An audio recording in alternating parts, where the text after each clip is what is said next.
হরেক রকম মুখরোচক আচারের পর্ষদ সাজিয়ে বসে আছে। আসসালামু আলাইকুম। চলে আসলাম ঘুরতে ঘুরতে আজ সেই ঐতিহ্যবাহী আফরার মেলায়। এটা পৌষ মাস যাওয়ার দিনে এই মেলাটা শুরু হয়। হাজার হাজার লোকের সমাগম ঘটে এই মেলাতে, এবং রং বেরঙের খেলনা, হরেক রকম খাবার, নাগরদোলনা, কত না কিছুই পাওয়া যায় এই আফরার মেলাতে। এখানে যারা ঘুরতে আসেন বিভিন্ন জায়গা থেকে, বিভিন্ন অঞ্চল থেকে হাজার হাজার লোক কিন্তু এখানে ঘুরতে আসে। তারই ধারাবাহিকতায় আজ আমরাও চলে আসলাম সেই আফরার মেলায়। এটা নড়াইল জেলার ভিতরে অবস্থিত।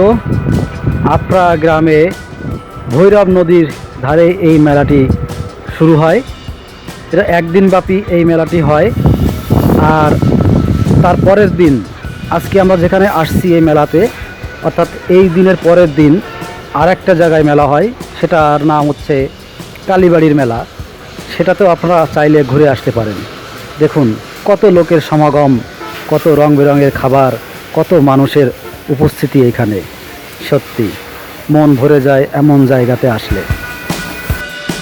এখানে এসেই দেখতে পেলাম সেই কাঙ্ক্ষিত আলু ফ্রাই, যে আলুগুলোকে সুন্দর করে মেশিনের মাধ্যমে দেখেন কেটে কাঠির ভিতরে দিয়ে ভেজে সাজিয়ে রাখছে। শুধু আলু ভাজি নয়, হরেক রকমের খাবারের কিন্তু পর্ষদ সাজিয়ে বসে আছে দোকানদাররা। কাস্টমাররা কিনছে আর খাচ্ছে।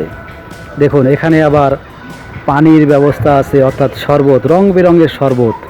সত্যি মনোমুগ্ধকর এই পরিবেশ, আসলেই মন ভরে যায়, খুবই ভালো লাগে।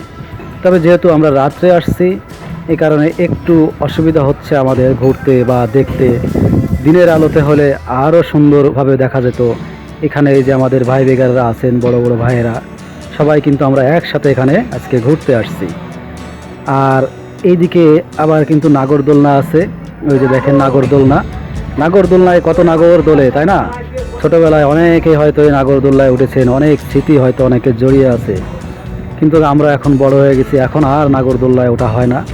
ছোটরা অনেকেই উঠতেছে দেখতেছি। এই যে পাশে আমরা ঝালমুড়ির অর্ডার দিছিলাম, ঝালমুড়ি খাচ্ছে আমাদের বড় ভাইয়েরা, আমরাও খেয়েছি ঝালমুড়ি। কিন্তু আসলে মেলাতে ঝালমুড়ি অতটা টেস্ট লাগেনি আজকে দেখলাম। অন্য জায়গাতে বেশ ভালোই লাগে, কিন্তু এখানে খেয়ে খুব একটা ভালো লাগেনি। দুই জায়গাতে ঝালমুড়ি খেয়েছি, খুব একটা মজা পাই নাই।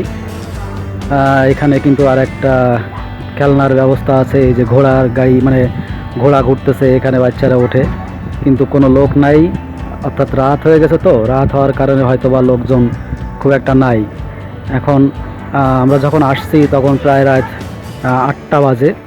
সেই মুহূর্তে আসলে লোকের সমাগম একটু কমে গেছে, কিন্তু দিনে আসলে আপনি এখানে পা রাখার জায়গা পাবেন না, এমন একটা অবস্থার সৃষ্টি হয়। নাগরদোলনাগুলো বসে আছে, লোক নাই।